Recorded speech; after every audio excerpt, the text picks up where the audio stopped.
이 세상을 살아가는 동안에 나의 힘을 의지할 수 없으니 기도하고 낙심하지 말 것은 주께서 참 소망이 되심이라.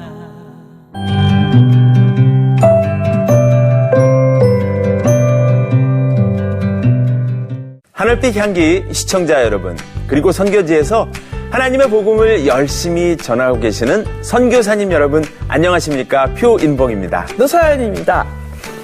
네. 노사연 씨는 네. 방송 은퇴 후에 어떻게 살까 이런 생각 해보신 적 있어요?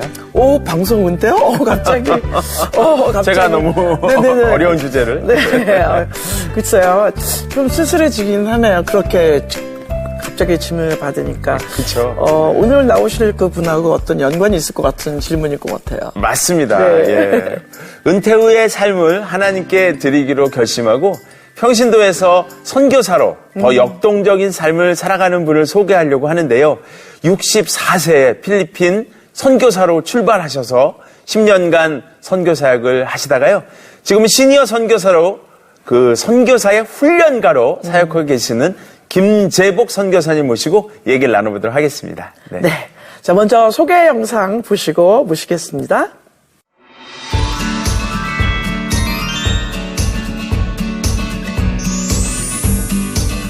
제2의 인생을 하나님께 드린다는 마음으로 64세 나이에 필리핀으로 건너간 김재복 선교사. 특별한 선교 훈련도 받지 않았지만 평생 살아왔던 자신의 경력을 선교의 자산으로 쓰임받은 이야기와 시니어 선교사 훈련가로 하나님 나라 확장을 꿈꾸며 여전히 청년 같은 삶을 살아가고 있는 이야기를 들어봅니다.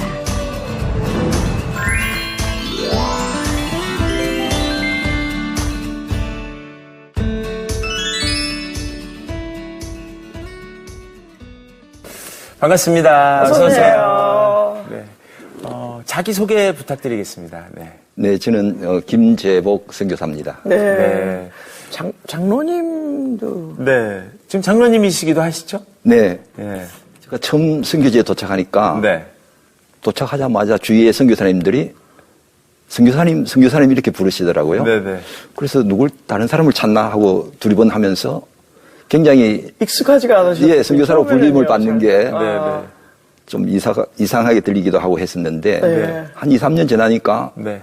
그때부터는 자연스러워지고 오히려 장로님이라고 부르는 게 네. 처음에 선교사로 불림을 받는 것처럼 좀 어색하기도 하고 뭐 지금은 이제 선교사로 부름받는 게 오히려 더 자연스러운 것 같습니다. 네. 예. 네.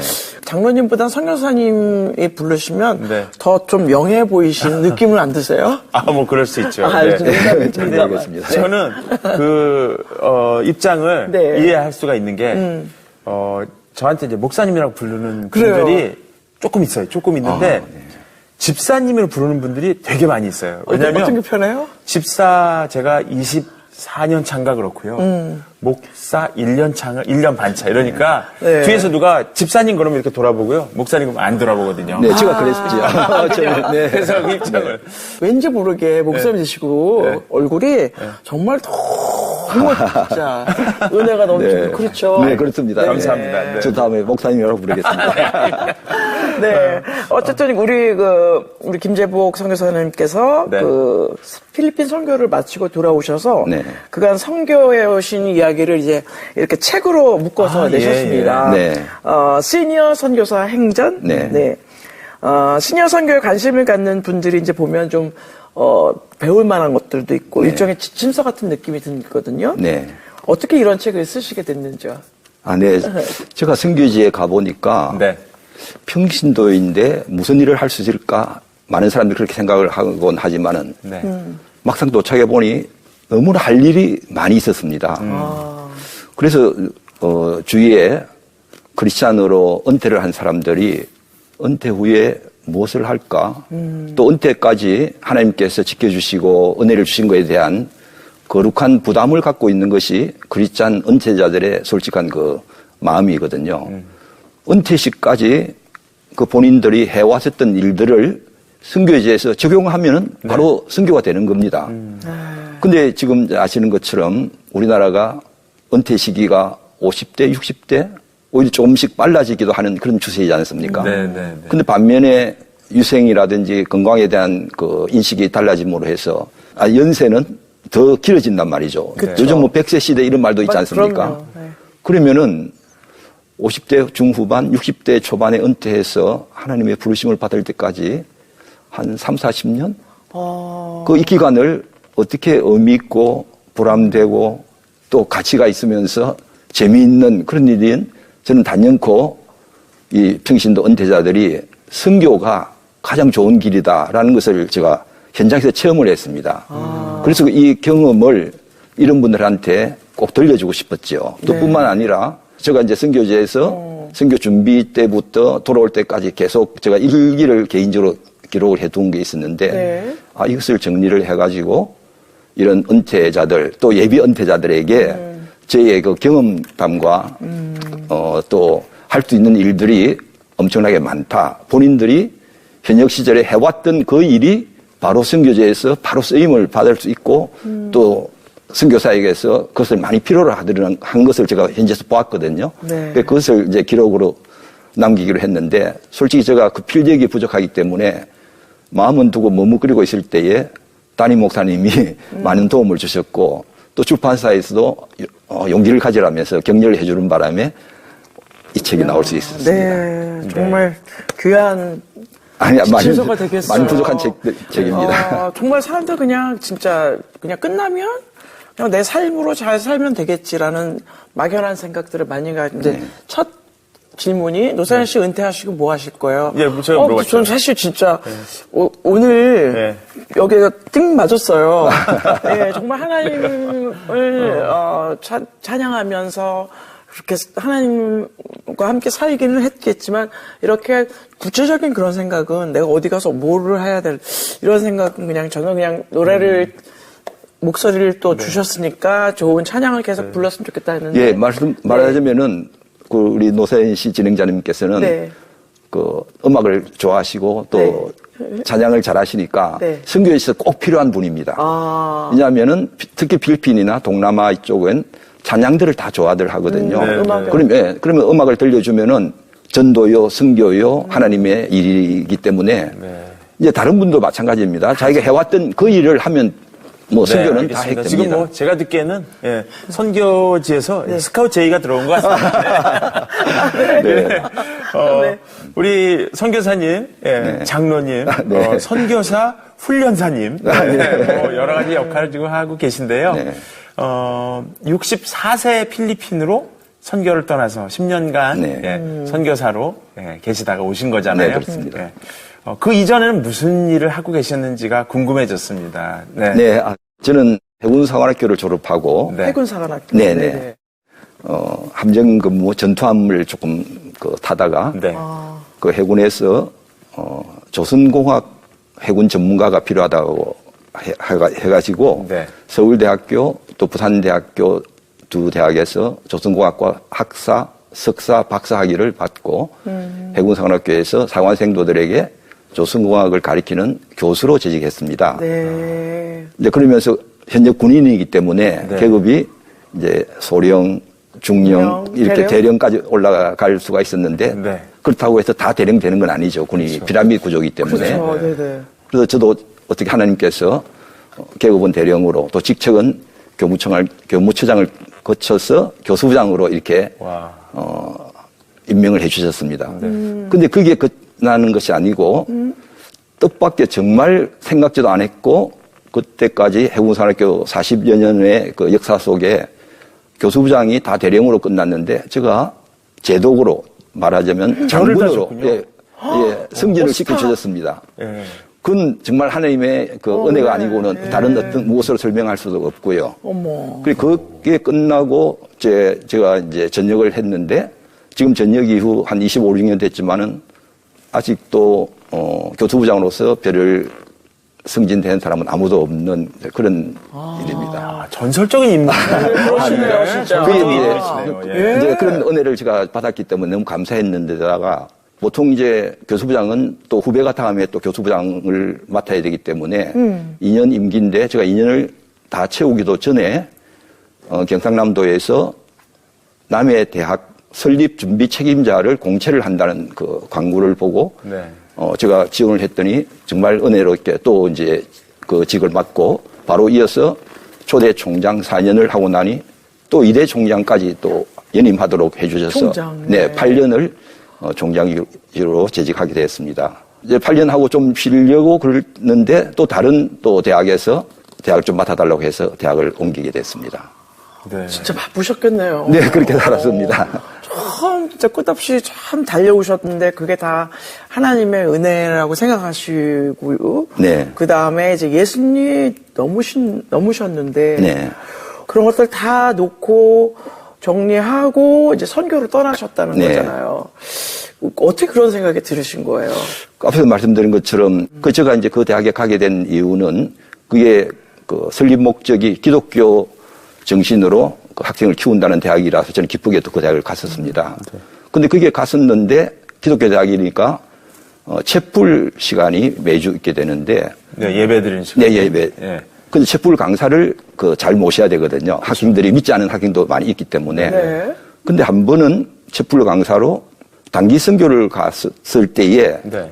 그 학생들을 돌봐주는 그 선교사님이 이제 채플 강사로 모시게 됐죠. 네. 그래서 이제 채플이 끝나고 난 뒤에 그분과 제가 그 식사를 하면서 네.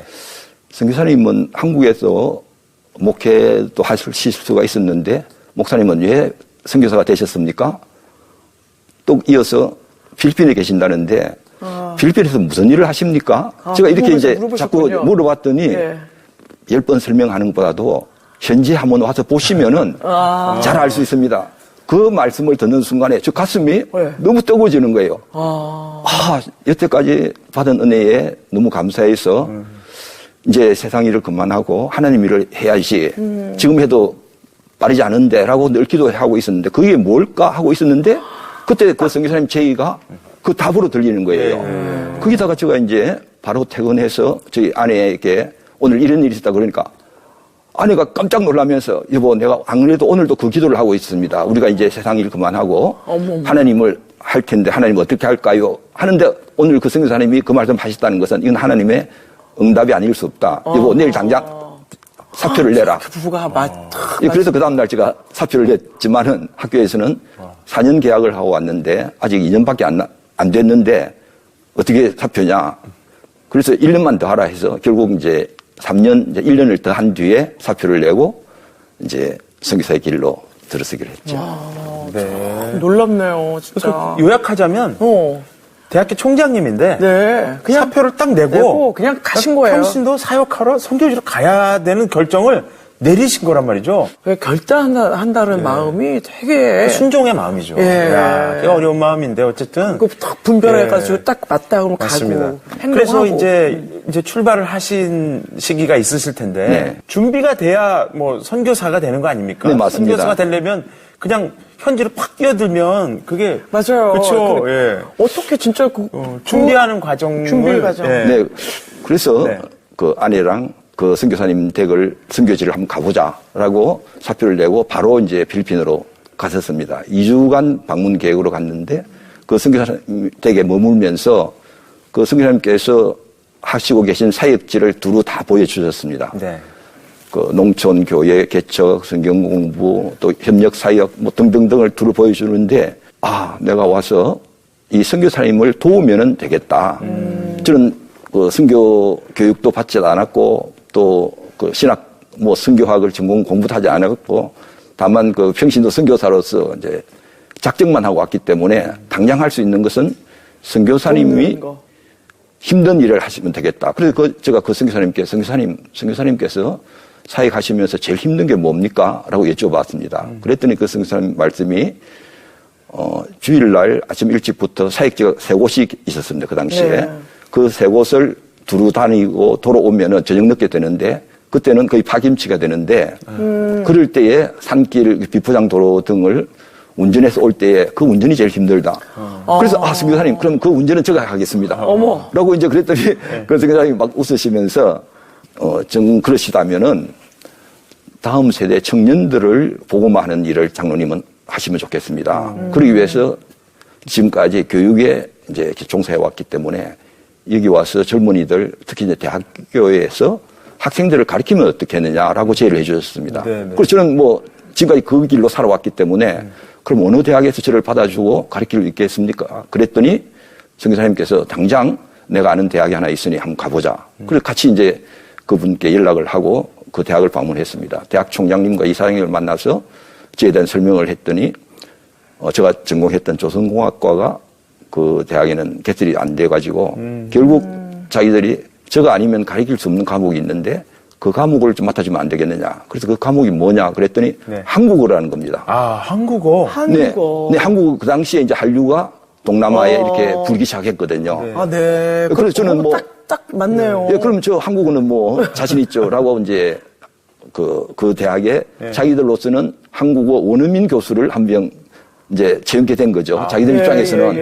그래서 제가 이제 한국에 돌아와 가지고 한국어를 필리핀 학생들에게 잘 가르치기 위해서 연세대 또 서울대 등등 대학에 외국인에 대한 한국어 교사 과정이 개설돼 있더라고요. 네. 그래서 저는 이제 서울대학교에서 그걸 이제 이수를 하고 그 이듬 해에 그 신학기에 맞춰서 가서 그 사역을 하게 시작했습니다. 그러셨군요. 네. 대단하십니다. 아닙니다. 얼마나 지금까 계속 공부하시고 계속 노력하시고 지금 정말 나이가 느껴지지 않을 정도로 뭐든지 이렇게 하기 때문에 활기차세요. 청년 에너지가 같으세요. 청년 같으세요, 진짜. 예, 그것도 전부 저는 하나님의 은혜로 생각하고 예, 그 예. 주신 은혜에 힘이 있을 때에 젊음이 있을 때 더 열심히 하나님 나라 확장을 위해서 왜냐면 꿈이 노력하려고 계신 것 합니다. 같아요. 꿈이 있는 사람의 모습이 네, 그건 그죠. 어떻게 표현할 수 없잖아요. 아이고, 예, 부끄럽습니다. 정말. 지금 이제 방송 보시는 분들 중에는 어떤 게 궁금할 수 있냐면요. 나도 가고 싶다. 나도 은퇴를 곧 할 건데, 아니면 나 지금 은퇴했는데, 근데 가고는 싶은데 이 재정은 어떻게 하셨을까? 저분인 어떤 재정의 흐름으로 그렇게 출발하셨을까? 궁금하다. 이런 그거 정말 중요한 문제입니다. 네네. 제가 저 책에서 잠깐 언급을 했지만은 네.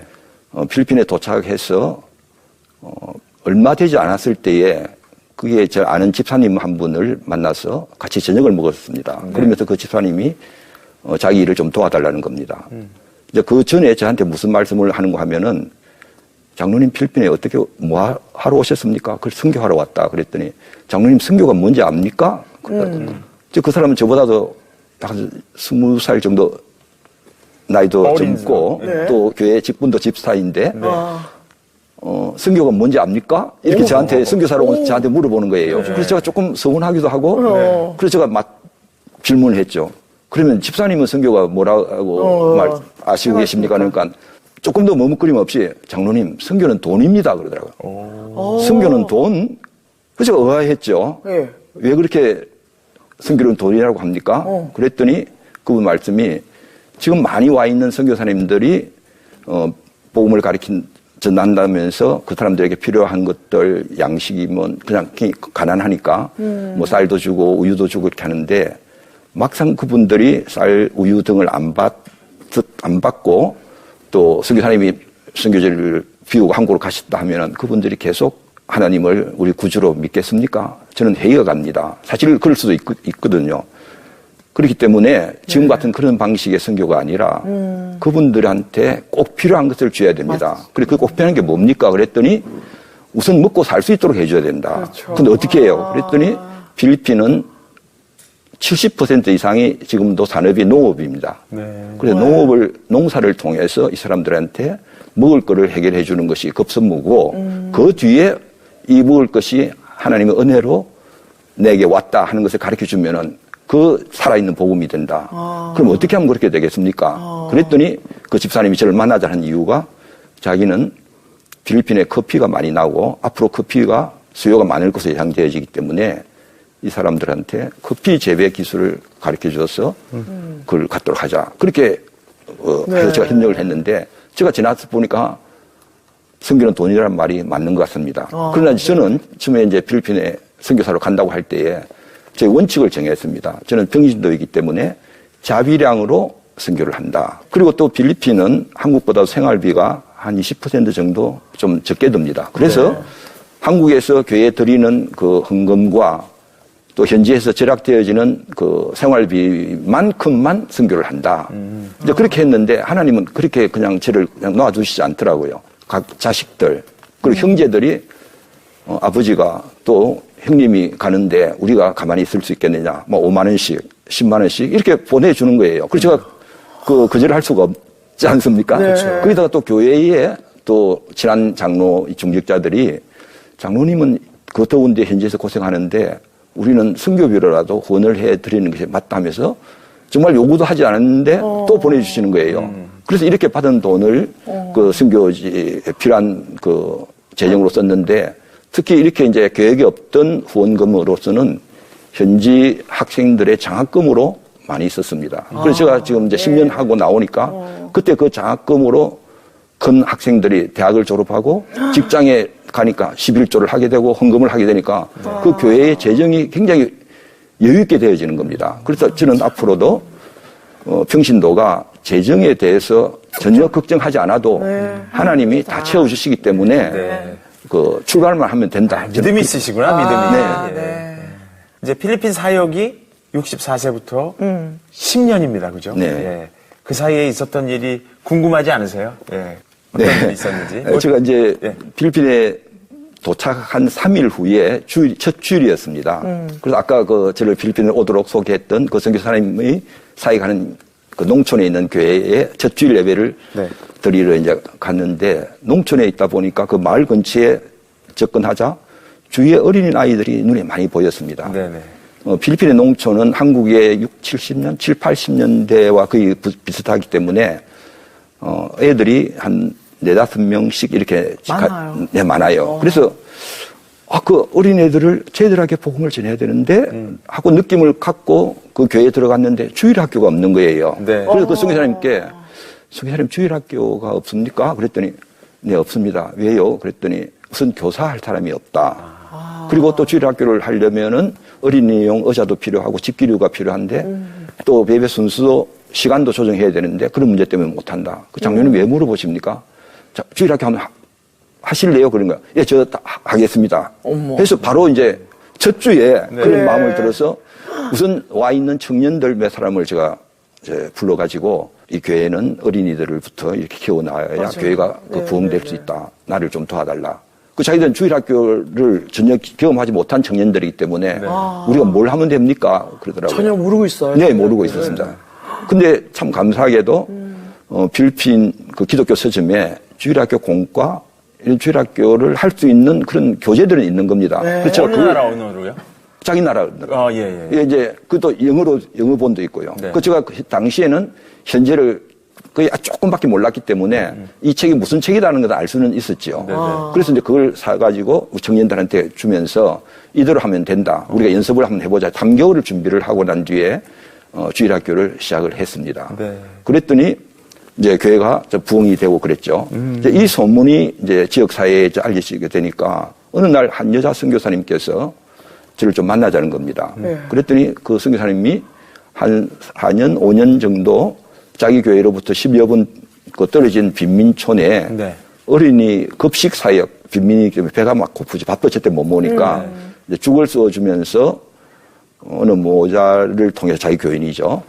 어린이 한 20명을 모아놓고 찬양과 하나님 말씀을 가리키는 사역을 한 5년 동안 하고 있었는데 자기가 너무 좀 힘이 든다. 본 교회도 해야 되기 때문에. 그래서 장로님이 주일학교를 어디서 시작했다는데 그거 좀 같이 도와주면 안 되겠습니까? 예. 그래서 저는 이제 필리핀에 갈 때에 아까도 얘기했지만은 목회 이런 그 경험도 없기 때문에 선교사님이 필요한 것 요청은 무조건 저는 들어드린다. 선교사를 돕는 선교를 한다라고 선교사를 돕는 네. 선교. 그 이제 선교사님의 요청에 저는 100% 이제 돕기로 하고 그 선교사님과 한 3주 정도 같이 그 급식 사역을 해보니까 이렇게 하면 되겠다는 그 생각이 떠오르더라고요. 그래서 3주 후에는 이제 저 혼자 그 선교사님은 이제 자기 교회 가시고 그게 이제 애들을 급식 사역, 찬양 또 하나님 말씀을 전하고 보니까 그 20명의 어린이 언니, 누나, 오빠, 동생들이 또 와요? 또 관심을 갖는 거예요. 네. 그 조금 있으니까 부모들도 관심을 갖는 거예요. 그래서 20명이 30명, 40명 이렇게 된 겁니다. 그리고 20명이 할 때는 어느 집, 그 농촌 집 처마 밑에서 이제 햇빛도 피하고 비도 피하고 이렇게 했는데 인원이 많아지니까 그 장소가 처소가 필요하죠. 예, 협소한 거예요. 그래서 바로 인근에 마침 그 장소를 제공한 아주 신실한 그 성도님 한 분이 계셨는데 자기가 목공소를 하고 있었어요. 그 목공소 작업장 운막 같은 곳인데 네. 주일은 작업을 안 하기 때문에 그걸 비워서 거기다가 빌려주신 거예요? 예, 주일만 그분도 이제 저희가 같은 이제 그 네네. 교회에 이제 출석하시고 계셨던 네네. 분이었습니다. 그래서 그것을 빌려 가지고 그 마을 이름을 빌려서 말리왈루 교회라는 것을 시작을 하게 됐죠. 그래서 평신도가 가서 이제 목회 사역을 그때 시작하게 된 겁니다. 이제 그랬더니 그 소문이 또 지역에 알려지고 지역에 어느 한인교회에 제가 새벽 기도를 하는 한인교회에 목사님 편으로 온 선교팀이 운막교회를 방문을 하게 된 겁니다. 그러더니 예배를 드리고 난 뒤에 이곳에 하나님의 그 교회가 꼭 있어야 되겠다라고 하면서 교회 원치도 안 했는데 저희들 준비도 안 돼 있었는데 네. 교회 건축 헌금을 보내주시는 거예요.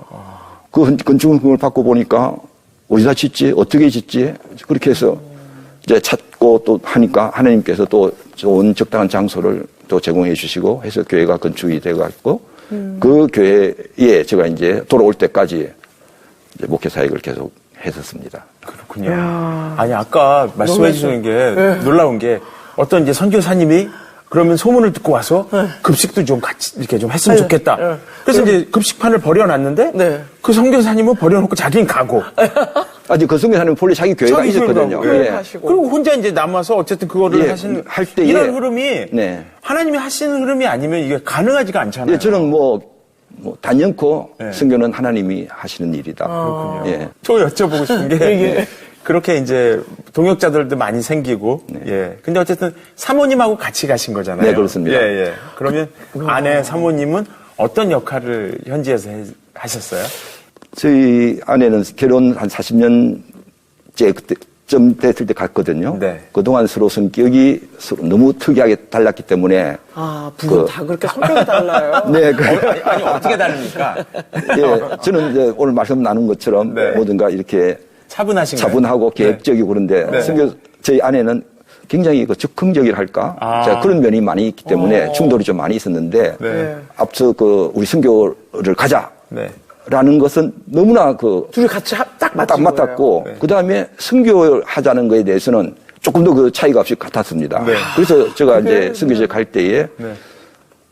아내가 좀 힘들어하지 않을까 그런 걸 걱정을 많이 했는데 보통 아내 입장에서는 남편이 지금 연임도 기한도 남았는데 네. 아니 얘 놓고 왜 그걸 뭘 사포까지 쓰고 왜 가야 되나 이런 보통 분들이 그럴 수 있는데 그 부분에서 딱 맞았다잖아요. 저도 마찬가지로 그 선교사를 돕는 이제 사역을 한다라고 표방하고 갔었는데 그 여선교사들의 큐티 모임에 참여해서 같이 그 교제도 하고 했습니다. 그랬더니 저희 처가 아내가 직전 그리고 결혼 후까지 여학교에서 고등학교에서 발레를 가르쳤습니다. 발레 선생님이시군요. 전공을 무용을 했기 때문에 예, 예. 그래서 현지에 가니까 발레를 한 여자 선교사님이 왔다 하니까 주위에서 학교 사역을 하는 그 선교사님들이 우리 학교 와서 발레 좀 가르쳐 주세요. 뭐 이런 요구가 많은 거예요. 그래서 무조건 이제 선교사가 요청하면은 이제 돕는다 해서 학교에서 애들 이제 발레 지도를 하고 또 교회에서도 또 이제 발레 지도를 좀 했었는데 아까 우리 그 급식 사역을 저한테 넘겼다는 그분의 교회에 여고생들, 여학생들을 발레 지도를 한 3년을 했더니 얘들이 굉장히 그 빨리 수준이 높아지는 겁니다. 그래서 이제 지금은 자기들끼리 안무를 해서 발표회도 하고 그렇게 하고요. 아유, 얼마나 또 이제 보람되시겠어요. 다른 선교사가 하는 유치원에 또 발레를 가르쳐서 그 유치원 학생 모집과 또 크리스마스 발표회 같은 것들을 잘하게 됐고 또 선교사님들의 그 여자 건강을 위해서 스트레칭 이제 교육과 또 한인교회의 여성도님들을 위한 고전무용 지도 이런 것들을 해서 되게 바쁘게 지냈고요. 네. 근데 마지막쯤에는 제가 한인학교 교장을 했었는데 거기에 이제 다문화 우리 필리핀 여성분들이 한국 남자하고 결혼한 사람들이 많이 있거든요. 그 이분들이 그 한국 음식 같은 거 전혀 할 줄 몰라요. 그래서 이제 제 아내가 필리핀 이제 한국 주부들한테 김치 담그기에, 아. 삼겹살 하기에, 김밥 싸기에, 잡채 만들기에. 그러니까 이 사람들이 너무 좋아하는 거예요. 그리고 남편들이 필리핀 자기 아내가 자기 입맛에 맞는 김치도 담가와 김밥도 사와 하니까 너무들 좋아하는 거에서 그러네. 아내가 굉장히 정말. 큰 보람을 느끼면서 네. 재미있게 잘 지냈습니다. 필리핀 선교 생활 10년. 하나님은 늘 그곳에 함께 하셨습니다. 우리가 가진 평범한 달란트를 기적의 도구로 사용해 주셨습니다. 은퇴 후의 삶을 더 풍요롭게 하신 하나님, 감사와 영광을 돌립니다.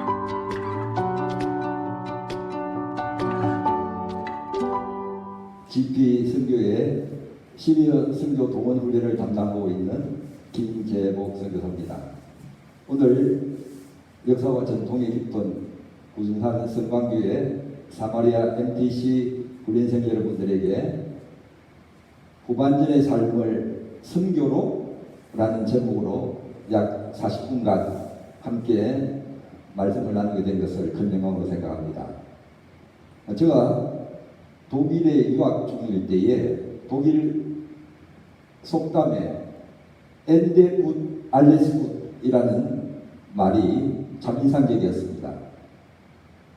아무리 시작과 과정이 좋았다 할지라도 끝이 좋지 않으면은 헛사다 하는 뜻으로 반대로 끝이 좋으면은 모든 것이 좋을 수 있다라는 독일 정신이 담긴 속담이 오늘 사마리아 선교 훈련을 받고 계신 여러분들도 여러분의 삶의 끝이 좋으면은 모든 것이 하나님 보시기에 좋을 수 있기 때문에 후반전에 여러분의 제2의 삶을 선교로 헌신 보내실 것을 권면하기 위해서 제가 오늘 이 자리에 섰습니다.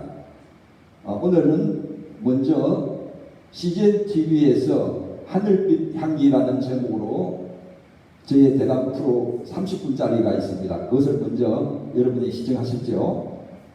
예, 이제는 제가 지난 10년 동안 필리핀에 선교를 하면서 또 하게 된 이유, 하고 난 뒤에 저희 소감 등을 여러분한테 설명을 드리고 마지막으로 혹시 여러분들께서 질문이 계시면 약 한 10분 정도 질문에 답하는 순으로 진행을 할까 합니다.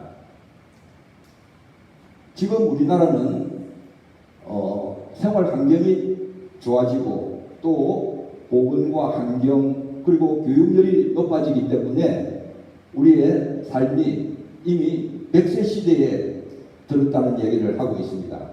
그와 반면에 직장의 정년 그리고 퇴직 연령은 점차 짧아져 가고 있지만은 이런 퇴직자 정년자의 재취업은 정말 어려운 상황입니다. 그러다 보니 은퇴 후에 하나님의 부르심이 있기까지 적어도 3, 40년은 어떻게 보내야 할 것인가 하는 문제가 사회적인 큰 걱정이기도 합니다.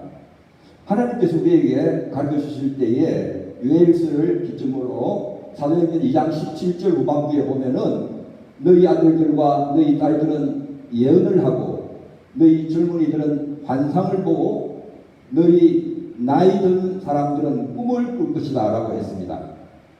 이 나이 든 사람 제목이 나오는 것은 우리말 성경이고요. 개역개정에는 늙은이로 되어 있는데 저는 늙은이란 말이 싫습니다. 그래서 원어의 올드맨 나이 든 사람으로 표기를 했습니다. 우리말 성경에 그렇게 되어 있고요. 그래서 나이 든 사람들은 꿈을 꿀 것이다 했습니다. 인생의 후반전에 직면한 나는 여러분은 지금 과연 무슨 꿈을 꿔야 하겠습니까? 우리 같이 한번 생각해 보기 위해서 나이가 많은 사람이 늙은이가 아니고 꿈이 없는 사람이 늙은이라는 말을 100세를 살아보니 책을 집필하신 김형석 교수님께서 하신 말씀입니다. 우리가 꿈이 있는 사람이 늙은이가 아니고 꿈이 없는 사람이 늙은이라는 말을 염두에 두실 필요가 있겠습니다. 우리가 잘 아는 경영의 아버지 피터 드루크가 후학들로부터 지금까지 펴낸 저서 중에 가장 뛰어난 교수님의 저서가 무엇입니까? 라고 질문을 했더니 드루크 교수님은 지금까지 나온 책에는 뛰어난 책이 없다. 다음에 내가 쓸 책이 그 책이 될 것이다. 라고 대답을 했습니다. 즉, 드루크 교수님은 나의 황금기는 아직 오지 않았다. 이분은 계속 꿈을 꾸고 있는 교수였습니다. 아직 나의 할 일이 남아있다라고 말씀을 하셨습니다. 또한 한국의 어느 은퇴 성도께서 이런 말씀을 했습니다. 이분이 아마 대학 교수였던 것 같습니다. 65세 정년시까지는 자기가 무탈하게 아무 탈 없이 정년까지 잘 근무를 하고 난 뒤에 이제까지 열심히 살아왔으니까 이제 노후를 내 하고 싶은 걸 하면서 쉬어가면서 보내야지 하고 30년간을 평안히 노후를 즐겼더랍니다. 그러다가 이분이 95세 생일 때에 내가 65세 은퇴 후에 30년 동안 무엇을 했지 뒤돌아보니 너무 허망했던 지난 30년이 있다고 합니다. 그래서 그때부터 예고 공부를 시작했다고 합니다. 그래서 주위로부터 왜 이제 예고 공부를 시작했느냐라고 질문을 받으니까 10년 후에 내 나이 105세 될 때에 왜 95세 때부터 아무것도 하지 않았느냐 하는 질문에 후회하지 않기 위해서 95세 나이에 예고 공부를 시작했다고 합니다. 그러면 우리 자신은 어떨까요? 우리 오늘도 이렇게 마스크를 끼고 지나야 되는 코로나 시대에 전 세계는 항로를 막고 출입을 금지하고 격리를 시키고 하고 있습니다. 즉 각 나라는 자기 나라 중심으로 각자 도생하고 있으며 적자 생존 시대를 맞고 있습니다. 또한 우리가 선교해야 될 가장 대상이 많은 공산군과 이슬람군의 40억이 넘는 인구의 선교사의 입국을 막고 있습니다.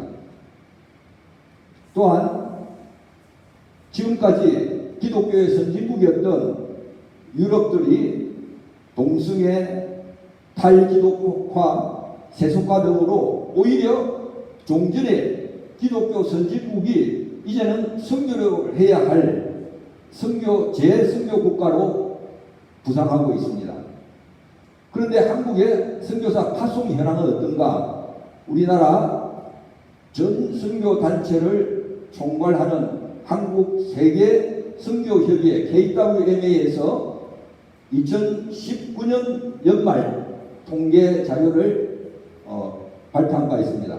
이 표에서 보시는 것처럼 지금 아래 숫자는 전체 선교단체가 보고한 선교사 숫자이고 위에 숫자는 보고되지 않은 사람까지 합쳤던 예측한 선교사의 수인데 2016년에서 2017년으로 넘어올 때 보면은 선교단체에서 파송한 선교사가 27,205명, 27,205명.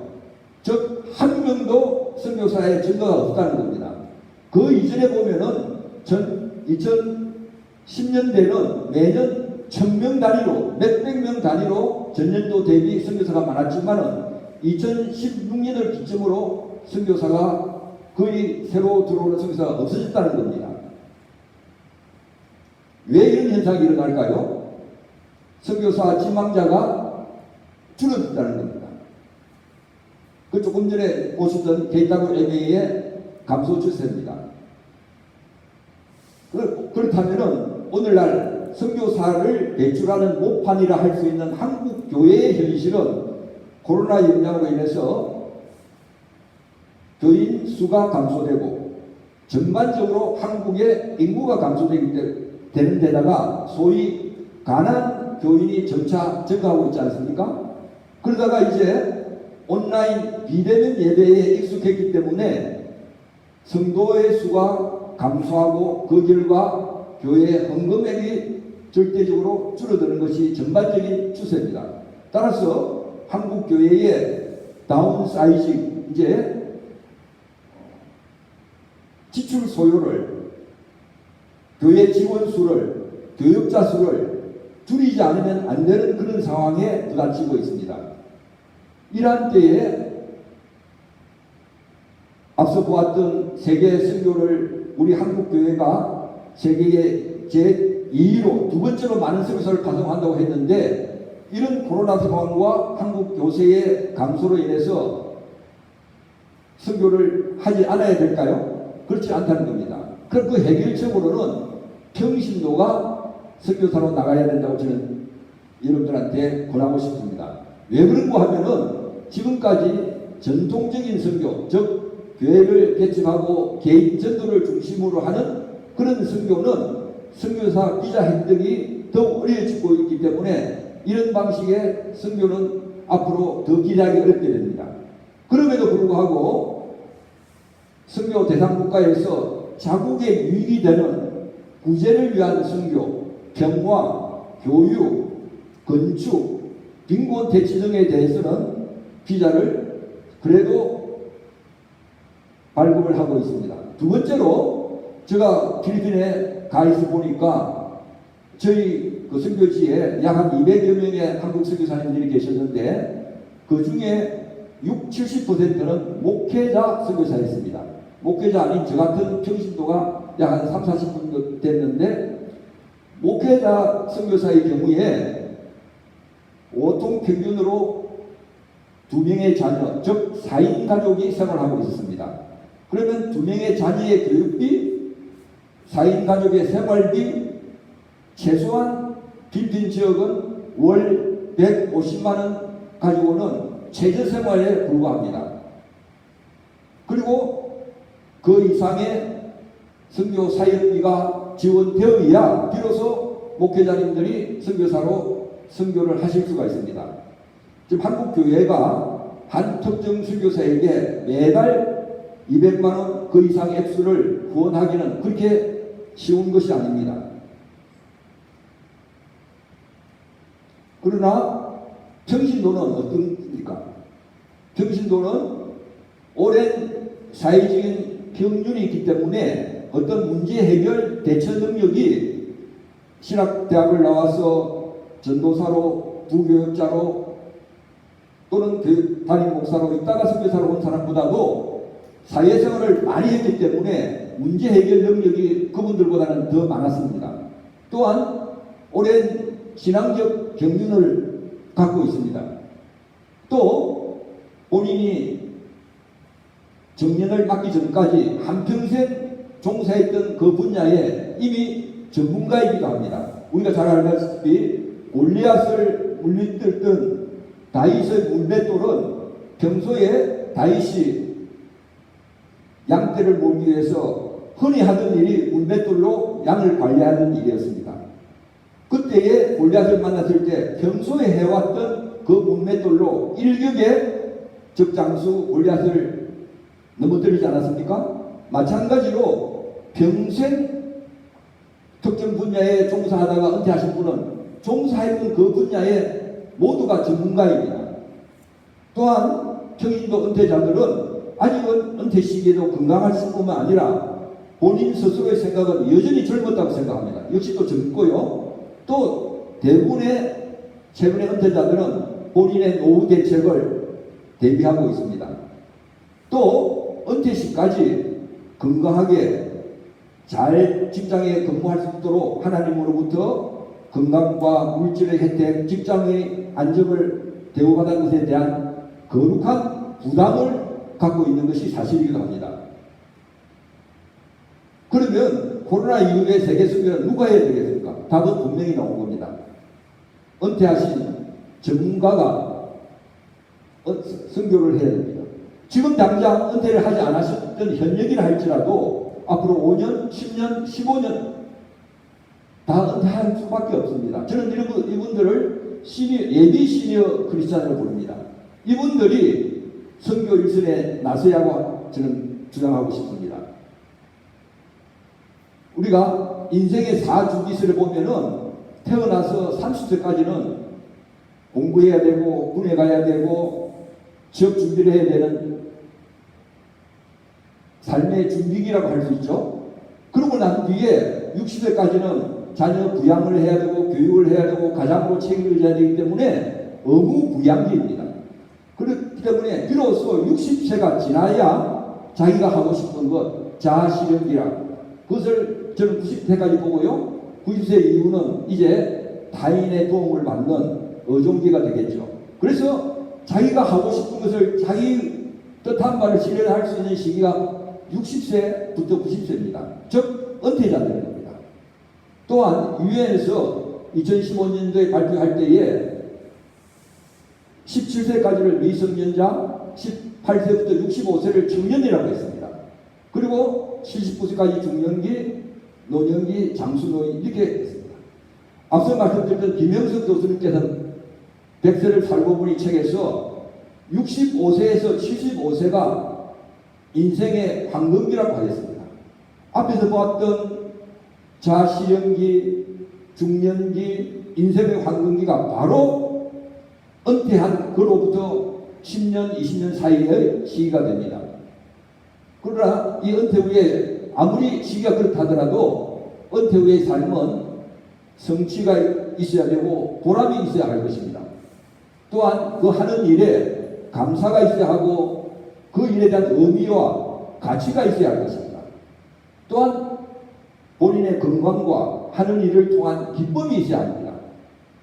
그럼 이 일이 뭡니까?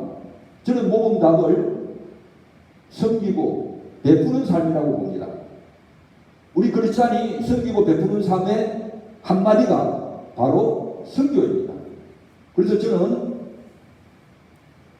제2의 삶, 은퇴 후의 삶을 전반전은 현역 시절은 나를 위해서, 나의 가족을 위해서 살아왔던 삶이고 은퇴 후에 후반전은 이제 남을 위해서 사는 삶이 저는 제2의 후반전의 삶이라고 저 자신을 정의했고요. 또한 현역 시까지는 하나님으로부터 부여받은 건강과 직장과 또는 신앙의 경력과 가족과 이런 사람들을 통해서 받은 큰 은혜에 대한 보답과 또 이 보답을 위해서 남은 삶을 기쁨으로 값진 삶을 마무리를 해야 하고 이를 위해서 저는 해외 선교를 저 스스로의 제2의 삶의 길로 선택했습니다.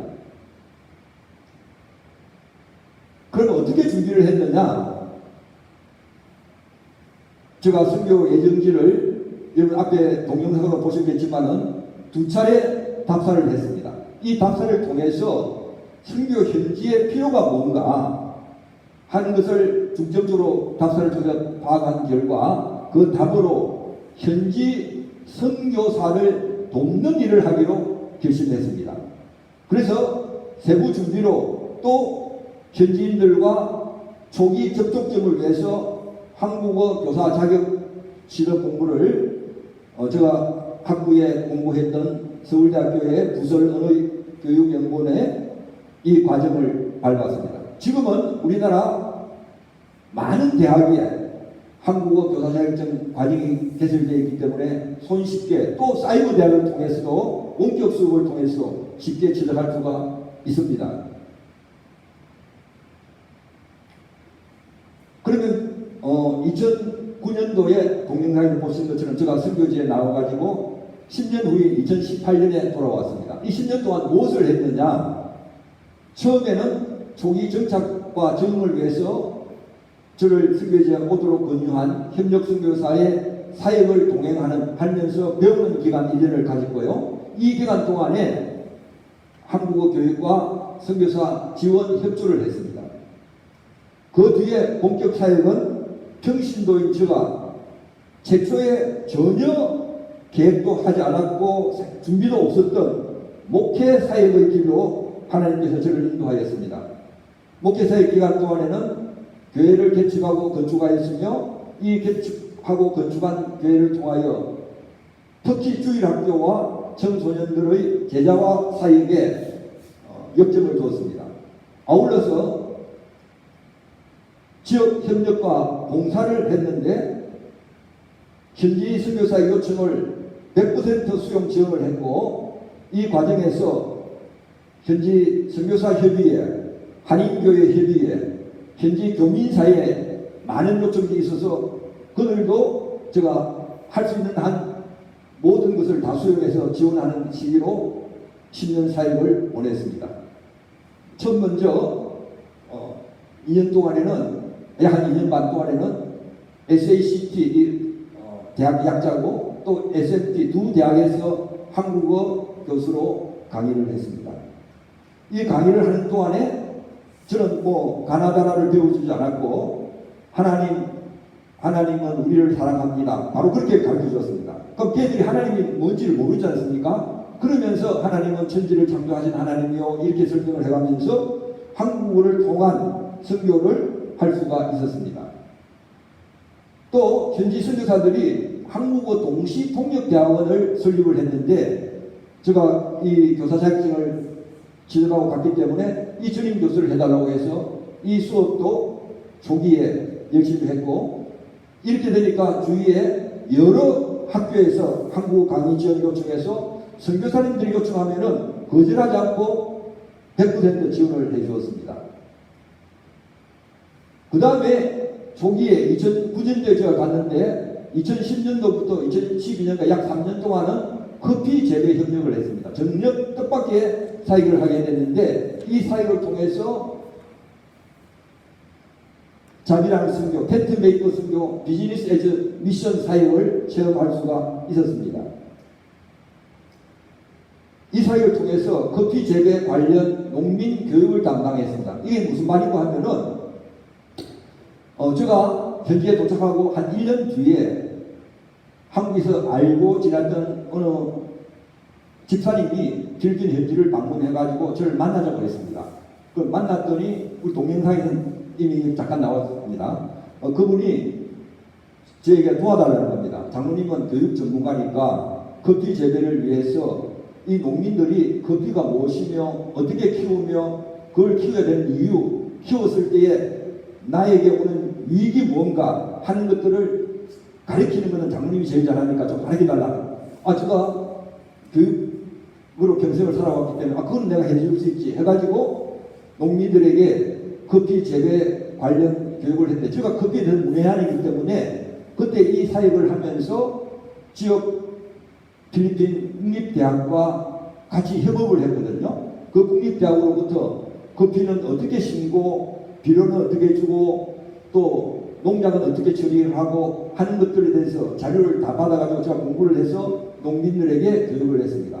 교육을 하기 위해서 저는 새마을 정신을 통해서 교육을 시키고 한국의 새마을 정신이 서로 협조하고 근면자조 협력하는 것이다를 통해서 신앙교육도 했습니다. 이를 통해서 원주민들에게 선교를 하고 또 이 커피 묘목들을 원하는 지역 선교사님들에게 묘목 지원도 했습니다. 제가 주로 맡은 것이 커피 재배 농민 교육인데 지금 농민들한테 교육을 하기 전에 제가 기도를 하고 있습니다.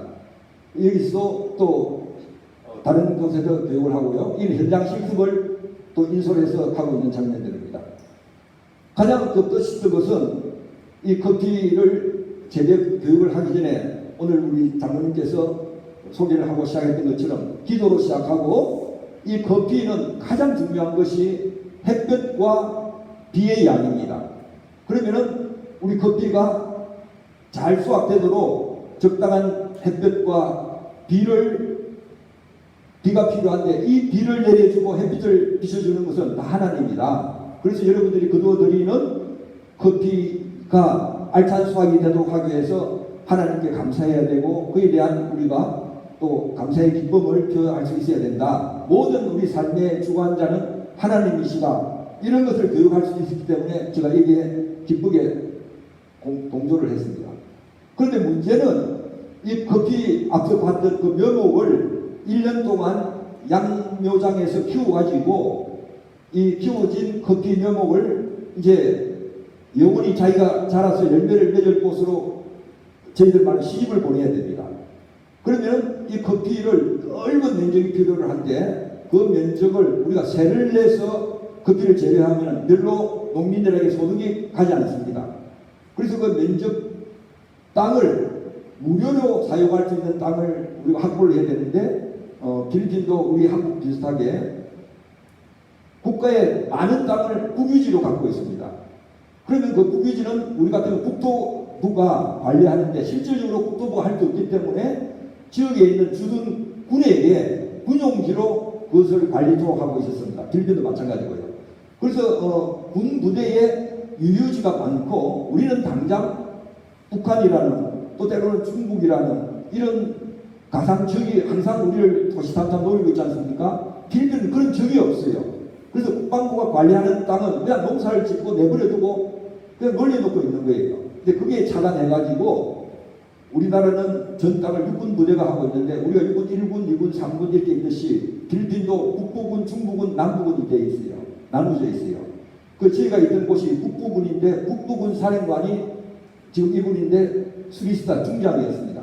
그 이분을 만나러 이제 가야 되는데 어느 날 한 선교사가 와서 만나주겠습니까? 그랬더니 이 커피를 같이 했던 그분이 아이디를 내가지고 장로님은 한국에서 장군이었으니까 한국 6.25 때에 참전했던 필리핀 군에게 감사 인사를 하고 간다고 하면 이 사람들이 안 만나주겠습니까? 당연히 만나주지. 그래서 우리가 비서실에 연락을 해가지고 이 사령관을 만나러 가는 이분이 참모장이었습니다.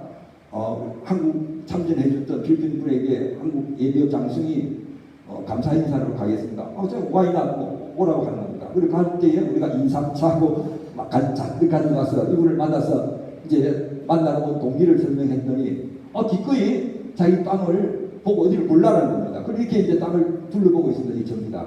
그렇게 둘러보고 난 뒤에 이 군사령관, 이 관할하는 밑에 이분이 투스타 소장 사단장인데 이분의 관할 땅을 우리가 무료로 사용할 수 있도록 지금 MOU를 작성할 수 있습니다. 이렇게 군용지에 우리가 커피를 심었습니다. 제가 이 커피를 사업을 하면서 느낀 바가 있고 앞으로 또 저 비슷하게 은퇴자가 선교지를 나간다면은 특별한 전문 지식이 없다 나는 가서 뭘 할까 이런 분들한테 가장 좋은 것이 저는 농업 지원이라고 생각합니다. 특히 동남아를 비롯하여 아프리카도 거의 주 산업이 농업입니다. 필리핀의 경우 70~80%가 농업이었습니다. 이렇게 해서 주 산업이 농업인 저개발 국가에 선교를 할 수 있는 최적 수단이 농업기술 지원, 장비 지원을 통한 소득 증대에 기여해 주는 것이 이분들이 크게 환영하고 도와주고 있으며 그것을 매개로 해서 선교를 할 수가 있었습니다. 그래서 자연스러운 선교와 연결이 가능했고요. 또한 특별한 전문 지식이 없는 선교 지원자에 저는 적합하다고 봅니다. 한국의 새마을 교육을 선교에 접목할 수가 있고요.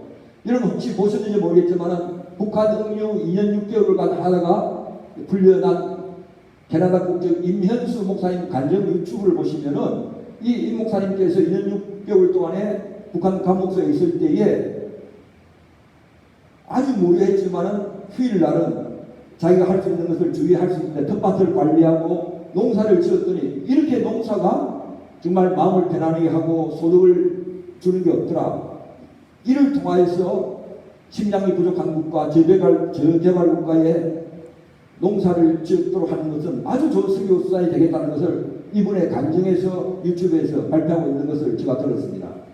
또 나는 특별히 할 재주가 없는데 선교는 하고 싶다 하는 열정만이 계시면은 도전할 수 있는 분야가 바로 저는 농업 지원이라고 합니다. 또 최근에 평신도가 또 특별한 경력이 없이 자기 선교비 후원을 현장에서 자기가 하는 노력으로 거둬들일 수 있는 것을 우리를 매입이라 하거든요. 자기 사업을 통한 선교비 획득을. 이 농사를 통해서 할 수 있는 가장 기초적인 것도 바로 농업 지원을 통한 선교로 저는 3년 동안 경험을 했습니다. 또 이 외에 2015년부터 제가 2018년 12월 말에 들어왔는데 그때까지는 앞서 말했던 신학대학 목회자 리더십 교수로 제가 2018년 돌아오지 않으면 지금도 하고 있었을 텐데 앞으로 필리핀 목회자들이 될 신학생들 이 사람들한테 목회자 리더십 교수를 했고요. 또 현지 목회자들 필리핀에 우리 선교사님들이 교회를 많이 개척을 하고 있는데 그 개척한 교회를 담당할 현지 목회자가 부족한 겁니다. 그러면은 처음 교회에 조금 또록또록하고 그래도 좀 믿음이 괜찮다 하는 현지인을 별도 교육을 시켜서 전도사 같이 뭐 부목사 같이 이렇게 인물을 줘가지고 교회를 담당시키는 겁니다. 그러다 보니까 현지 목회자들이 신앙적인 깊이가 매우 낮아요. 그래서 우리 한국 많은 선교사님들이 이분들을 모아놓고 일주일씩, 2박 3일씩, 3박 4일씩 합숙 강화 훈련을 많이 시킵니다. 그럴 때 저에게 목회자 리더십 등을 요청해서 제가 여러 차례 교육 지원을 했습니다. 또 여기는 신학교 학생들의 특강을 했고요. 여기는 현지 젊은이들이 여름 방학 겨울 방학 되면은 우리도 그 부흥의 신앙 수련을 많이 하지 않습니까? 그럴 때에 이제 특강 요청이 많아가지고 여러 차례 특강을 지원한 바 있었습니다. 그 다음에 지역 협력 봉사로 제가 가장 의미 있게 했던 것이 2015년부터 18년 돌아오기까지 제가 있었던 앙게리스 지역 한인학교 교장을 맡아서 했습니다. 이 한인학교를 제가 선교사로 가서 어떻게 한인학교를 하게 됐느냐, 이 앙게리스 한인학교는 20년 전에 우리 선교사님들이 MK들, 선교사님의 자녀들을 위해서 한국어와 한국의 역사, 문화, 전통, 예절들을 교육하는 학교였습니다. 그랬더니 처음에는 선교사들 자녀들만을 위해서 했었는데 세월이 지나다 보니까 선교사가 아닌 우리 교민 자녀들이 그 지역에 많이 거주하게 됐습니다. 그러다 보니 걔들 자녀들까지도 이 한인학교에 입학을 시켜서 교육을 시켰는데 교육을 시키다 보니까 선생님들 교통비도 드려야 되고 덥기 때문에 에어컨도 설치 운영해야 되는데 그 전기세, 교사, 교통비 등을 학생들 등록금만으로 갖고는 태부족이었어요. 그래서 부덕이 지역에 있는 한인업체들로부터 지원을 받아가지고 학교를 운영하다 보니까 한인학 교장이 하는 일이 학생들 잘 가르치는 일보다도 지역 업소에 다니면서 후원받아 오는 일이 한인학 교장 일이었습니다. 그러니까 한인학 교장 누구 하려고 하겠습니까? 그런 어려운 상황이 있었기 때문에 지역 한인 회장이 어떻게 저를 알고 만나자고 했습니다. 장로님은 학교 교육을 오래 하셨다니 우리 한인학교 교장을 좀 해달십시오. 그래서 저는 선교사라고 왔기 때문에 못하겠습니다 했었는데 이것도 하나님의 일이다 라고 이제 기도 끝에 맡게 됐는데 문제는 그 한인 회장이 선교사님 장로님은 선교사로 온 줄 아는데 이 학교는 기독교 학교가 아닙니다. 기독교 학생이 한 20% 30%밖에 안 되고 70~80%는 비기독교인, 불교인, 개도인, 무교 등이니까 이 학교에서는 성경, 찬양을 가르치면 안 됩니다. 그럽니다. 그래요? 그렇게 하고 제가 이제 알겠다고 학교 선생님들을 새로 제가 대장을 맡으면서 전부 선교사 사모, 현재 한인교회 사모님들로 다 교체하고 우리가 기도를 해서 이 학교의 제일 문제가 학생 수를 많이 모집해야 학교 운영비가 나오니까 학생 수를 어떻게든 손익분기점인 120명을 모집을 하자. 그럼 어떻게 모집하느냐? 학생 자원이 가장 많은 지역 한인교회에 제가 찾아가지고 한인교회 담임 목사님들에게 학생을 많이 보내달라 해가지고 1년 만에 첫 해에 120명을 모집했습니다. 그랬더니 이제 지역 업소에 후원을 받을 필요가 없는 거예요. 그러면서 제가 입학식 하는 날 한인교회 협의 회장님이 와서 설교를 하고 지역 선교사협의 회장님이 와서 축도를 하고 찬송을 하고 한인 회장이 있던 말도 그렇게 했습니다. 그러니까 한인 회장이 저를 야단을 칠 수가 없는 거예요. 학생을 120명을 모집해놨으니. 그리고 그 다음에는 150명, 170명 이렇게 모집을 하다 보니까 에어컨 뭐 새로 딱 교체를 하고 교사들 대우도 높이고 이제 성경 공부도 시키고 그래서 그 한인 학교가 저로서는 큰 선교 사역지가 됐습니다. 처음에 한인 회장이 저한테 엄하게 그 당부를 했지만은 한인 학교가 학생들이 많이 오고 지역 한인들이 너무 기뻐하고 하니까 뭐 여장생이 마음대로 하십시오. 그래서 제가 이제 한국에 가야 되기 때문에 그만둬야 되겠다니까 이 한인 회장이 한국에서 누가 뭐라 하느냐 우리 담임 목사님 뭐라 한다. 그 담임 목사 내가 한국 가서 못 오게 하겠다. 그래서 제가 오게 됐습니다. 여기 이제 한인학교 운동회를 했는데 이 학생들을 보내고 말고 하는 것은 거기 가 있는 어머니들의 영향이었습니다. 그래서 운동회를 하면서 어머니 프로그램을 많이 했습니다. 뭐 이렇게 주머니 터뜨리기, 뭐 줄넘기, 뭐 당기, 그러니까 이 어머니, 할머니, 할아버지들이 너무 좋아하는 거예요. 그래서 지역 소문이 잘 나니까 학교가 저 올 때만 하더라도 아마 전 필리핀에서는 가장 학생들이 많이 오는 한인학교가 됐습니다. 두 번째로 제가 이제 의미 있게 했던 것은 지역에 그 선교사님들이 많이 와 계신데 이분들이 현지의 따갈록으로 선교를 하고 있지 않은 거예요.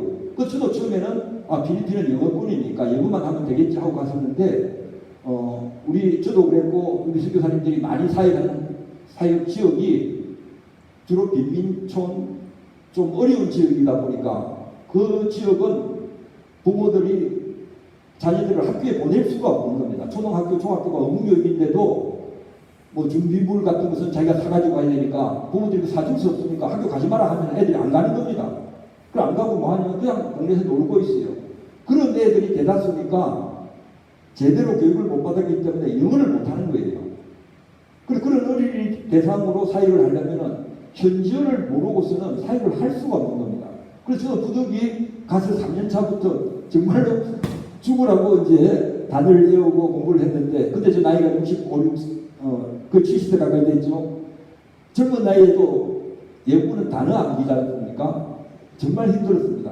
그러다 보니까 30, 40대 젊은 목회자, 선교사, 또 아니면 평일도 선교사도 따갈록을 다 포기하는 거예요. 그래서 제가 보니까 현지를 모르고 선교한다는 것은 군인이 총알 없이, 총도 없이 군이 나가는 거하고 저는 똑같다고 봐요. 그래서 선교사들을 모아놓고 이제 모임이 있을 때 제가 나이가 제일 많으니까 김선교사 따갈록으로 설교해. 그러니까 못한대요.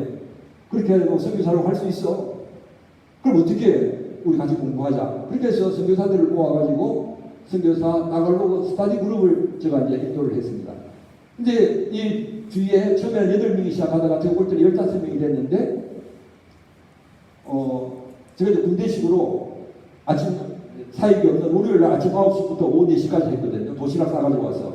5분 늦게 오면 뭐 5,000원, 10분 늦게 오면 10,000원, 이렇게 하고 숙제 안 해오면 또 10,000원, 결석하면 20,000원. 이렇게 완전히 군대식으로 했지요. 그랬더니 전부 처음에는 반대하다가 나중에는 이 공부는 억지로 해야 되니까 너무 좋아가지고 제가 한국 갔다니까 선교사님 가고 나면 우리 따갈록은 어떻게 합니까?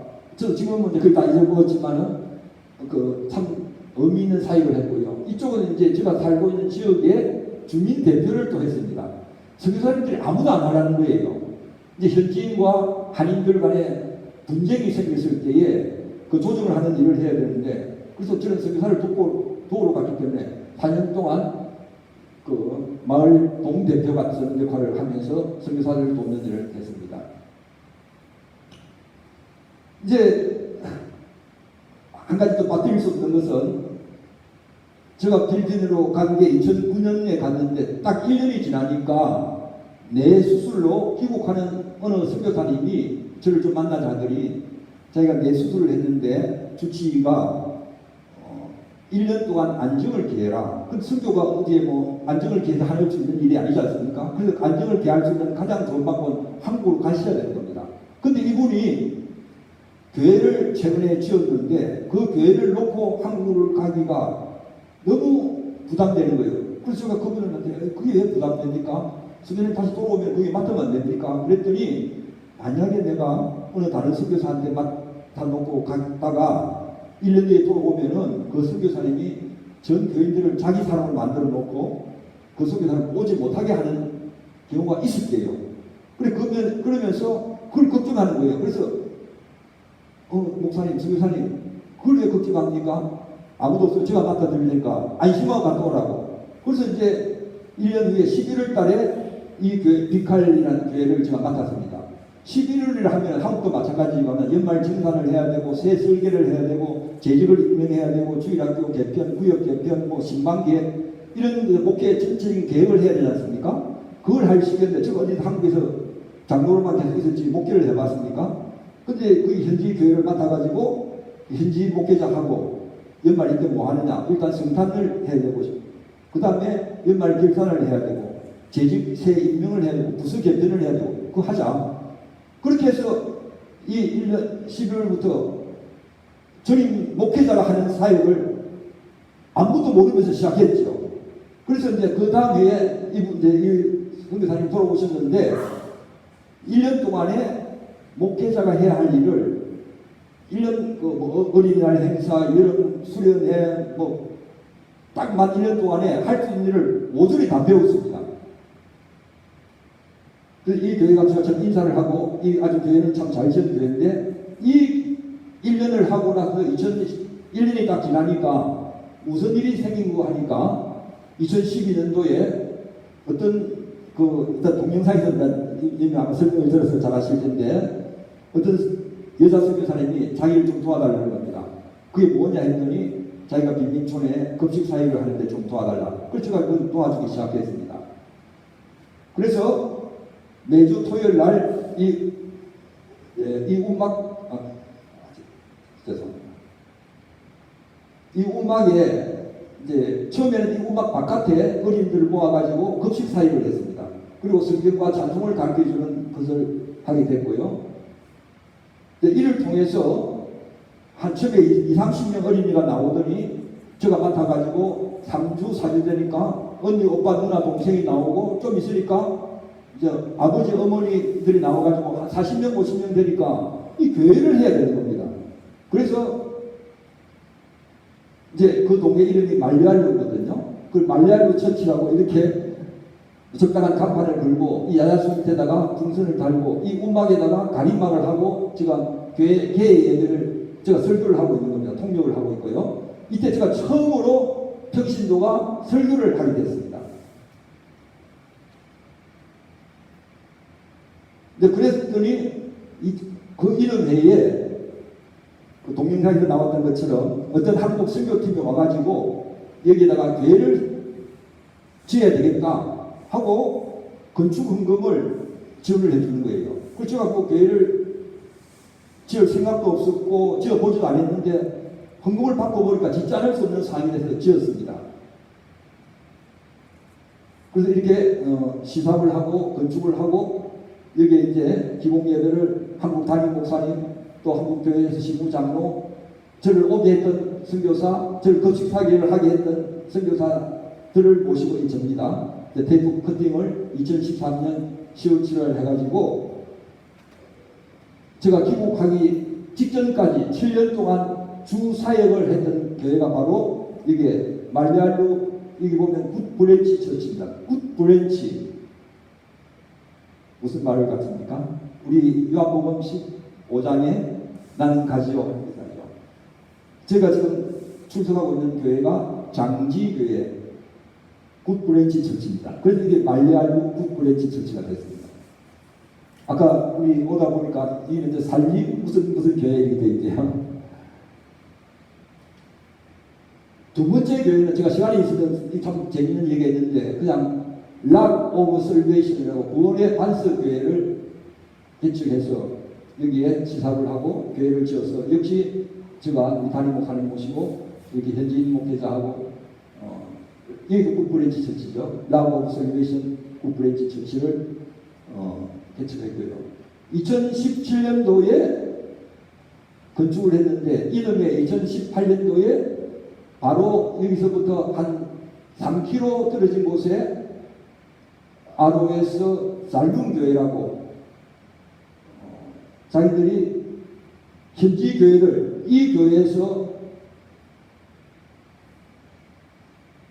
지교회를 하나 개척하는 그런 그 선교제 모델 교회로 제가 더 이상 재정 지원을 전혀 하지도 않고 있는데 자기들 할 수가 있었습니다.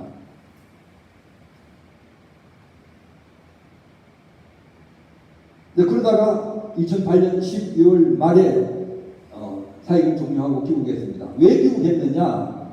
저는 비자발적으로 귀국했습니다. 저는 오고 싶은 생각이 전혀 없었는데 사역자 70세 정년 논리로 이제 끝까지 안 올라 했지만은 저희 담임 목사님께서 1명의 현지 선교사보다 10명의 선교사를 동원하도록 저희 담임 목사님께서 장로님 같은 선교사 10명을 한국에서 동원해가지고 훈련해서 파송하는 것이 더 큰 사역이고 하나님도 기뻐하실 것인데 안 올려냐? 그래서 제가 두 손 들고 왔습니다. 지금 와가지고는 저희 파송교회의 선교와 교육 업무를 담당하는 국내 파송 선교사로 지금 섬기고 있고요. 아까 우리 고장님도 소개했지만 GP 한국 선교회 글로벌 파트너스라고 한국의 가장 한 50년 전통에 있는 초교파 선교단체입니다. 이 선교회에 제가 시니어 선교사 동원을 맡는 직능이사로 그리고 또 고장님과 같이 선교사 훈련을 받았거든요. 그걸 받고 나니까 선교사에서 또 실버 선교사로 임명을 받아서 시니어 선교사 동원 훈련을 맡고 있습니다. 자, 그렇다면은 이 코로나 때에 또 이 나이에 꼭 외국으로 나가야만 선교냐? 저는 그렇게 보지 않습니다. 우리 한국은 이미 선교지입니다. 왜냐하면은 지금 한국에 들어온 외국인이 너무 많거든요. 더구나 지금 같은 코로나 시대에 해외 국외 선교의 대환으로 저는 한국에 들어와 있는 외국인에 대한 성관계도 외국인 이주민 다문화 선교를 많이 하고 있는데 그런데 앞으로 선교는 국내 선교, 국외 선교가 불분명한 시대가 지금 이미 됐습니다. 잘 알다시피 지금 우리나라에 난민이 약 5만 명입니다. 지난번 MN 난민으로 말이 많았지만은 작년까지 난민을 우리 국가에 정식 신청한 사람이 15,000명이고요. 아직 신청 못한 사람이 한 3만 명이 아직 불법 난민이 있는 거죠. 거기다가 탈북자가 이제 3만 명이 있습니다. 또한 뭐 잘 알다시피 이주민, 외국인 노동자, 유학생 자녀가 250만이 지금 한국에 살고 있고요. 다문화 가족에서 앞으로 향후 다문화 가족은 500만 시대에 될 겁니다. 그래서 이미 우리나라 각 지역에 결성되어 있는 이주민 공동체가 많거든요. 각 자기 나라로부터. 그들과 협력해서 사역하는 것도 좋은 선교고요.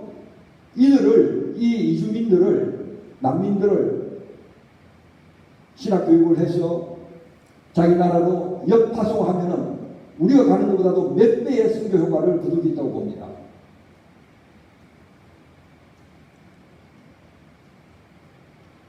제가 또 한 가지 말씀드리고 싶은 것은 이 코로나 시대에 비대면 예배를 하다 보니까 비대면 예배에 참가하는 가장 적은 수가 청소년이라고 지금 통계가 나와 있습니다. 비대면 이전이라도 우리나라 청소년들의 복음화율은 4 내지 5%를 합니다. 우리 선교학에서 미전도 종족이라는 말이 있거든요. 복음화율이 3% 미만이면 그 민족을 미전도 종족이라고 합니다. 앞으로 우리나라 청소년 곧 미전도 종족이 되는 겁니다. 이런 청소년들의 전도도 저는 국내 선교보다 더 중요하다고 봅니다. 다음 세대에. 앞에 우리가 K8 MA 선교사 통계 주의를 봤지만 그 선교사가 많은 수로 진입하기 위해서는 청소년 복음화가 굉장히 중요하다고 봅니다. 뿐만 아니라 소외자 전도, 이게 청소년, 노인, 장애자, 환자, 낙도, 농어촌, 재소자, 병원, 요양원 등의 복음화도 중요하고 제가 아는 어떤 군사님 한 분은 지금 우리 교회에 나오는 군사님들 중에 한글을 못 읽어서 성경을 못 보는 분이 적지 않을 수가 있답니다. 그분의 발표에 의하면 우리나라에 초등학교만 졸업한 사람이 250만, 중학교 졸업자만 600만이 있대요. 이분들에게 성경을 가르치고 한국어를 가르치는 것도 아주 귀중한 선교 중에 하나입니다. 더더구나 오늘같이 이렇게 사마리아 선교 훈련을 하고 있는 것은 정말 귀한 시간이다 이거죠. 지금같이 외국의 방문 단기 선교가 막힌 이 시대에는 선교를 더욱 깊이 있게 이해하는 것도 해외 선교의 아주 중요한 시기고요. 이제 코로나는 변수가 아니고 상수가 됐다 이거죠. 곧 끝나겠지? 아닙니다. 계속 우리가 같이 지내야 할 것이기 때문에 이 시대에 우리가 어떻게 지혜롭게 선교를 할 것이냐 하는 지혜는 굉장히 중요하다 저는 그렇게 봅니다. 또한 코로나 때문에 우리 다 알다시피 뭐 줌을 이용한다든지 온라인 선교를 하되 현지 선교와 협력해서 전도 교육하는 것도 외국 방문 선교 못지않게 중요한 선교고요. 제가 한국에 들어오자 안 들어오라고 그랬더니 제 담임 목사님께서 장로님은 비거주 선교를 하라는 겁니다. 선교지에 장기 거주하는 것 대신에 단기 체류하면서 협력 사역을 하고 또 귀국해서 또 재방문하고 하는 비거주 선교도 우리 시니어들이 하기 좋은 선교이고요. 그 다음에 단기 선교로 사역이 가능한 한 1년 혹은 2년, 4년간 등만 하고 또 해외 체류하는 선교사와 협력해서 이 비거주와 그 유사하게 순회 선교를 하는 것도 시니어가 행할 수 있는 좋은 선교일 것입니다. 제가 10년을 선교를 해보니까 선교는 선교사가 하는 것이 아닙니다.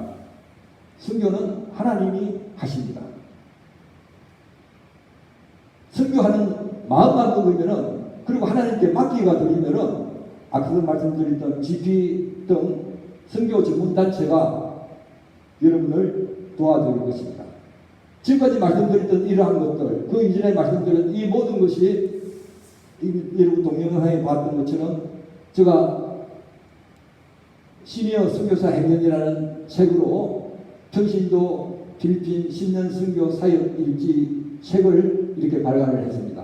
군단 출판사에서 작년 연말에 12월 5일 발간했는데 혹시 관심이 계신 분은 연락 주시면 알려드리겠습니다. 이상으로 제 발표를 마치고요. 혹시 질문이 계시면 질문에 답을 하도록 하겠습니다.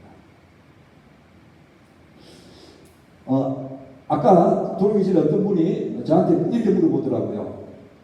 장로님은 뭐 학교에도 오래 계셨고 군에도 높은 직까지 했으니까 그렇지 우리 같은 사람이 가서 선교를 제대로 할 수 있겠습니까? 이렇게 물어보는 분이 계시더라고요. 저는 이제 그에 대해서 경력도 없는데 어떻게 제가 선교를 할 수 있지? 아까도 말씀드렸지만은 선교는 선교사가 하는 것이 아니고 하나님이 하십니다. 제 설명을 통해서 저는 선교 훈련도 받지 않았고 목회하리라고 생각도 하지 않았고 급히 제대를 하려고 생각도 안 했고 신학 교수를 뭐 특강을 전혀 생각하지도 않았는데 하나님이 다 하도록 해주셨습니다.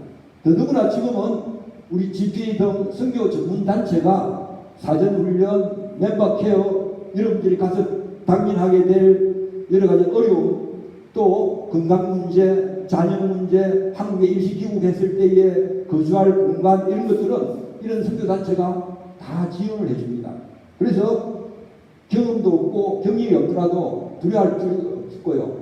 또 저는 평신도로서 신학교 공부나 목회 경험도 없이 갔는데 어떻게 했느냐? 우리 성경에 보면은 모세, 다니엘, 아브라함, 빌립 다 평신도였습니다. 성경에 평신도라는 말은 없습니다. 이분들도 정말 어마어마한 사역을 하셨지 않습니까? 제가 10년을 경험을 해보니까 선교사는 하나님의 손에 붙들린 막대기에 불과하다. 우리 자신을 맡기면은 선교는 하나님께서 다 하시더라. 그 다음에 과연 내가 할 수 있는 일이 있을까? 이런 걱정들을 많이 하시는데 앞서 말씀드린 것처럼 정년시까지 해왔던 그 일을 하면 되는 겁니다. 별도로 내가 욕심내서 하려고 할 필요가 없습니다. 제가 살아보니까 선교지도 똑같은 사람이 사는 곳이었기 때문에 할 일이 너무 많았습니다.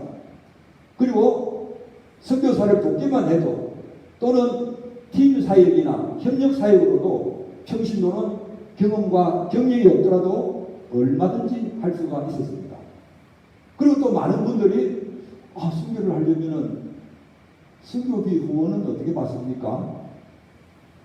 뭐니 해도 머리가 중요하지 않습니까? 선교비 걱정을 많이 하시더라고요. 저는 어떻게 했느냐? 저는 한국에서도 교회에 주일원금, 감사원금, 11조, 절기헌 등을 하거든요. 그래서 선교지에 가서 한국에서 교회에 드리는 이 헌금과 그 다음에 선교지 생활비 물가는 한국보다 상대적으로 필리핀에도 한 20-30% 저렴했습니다.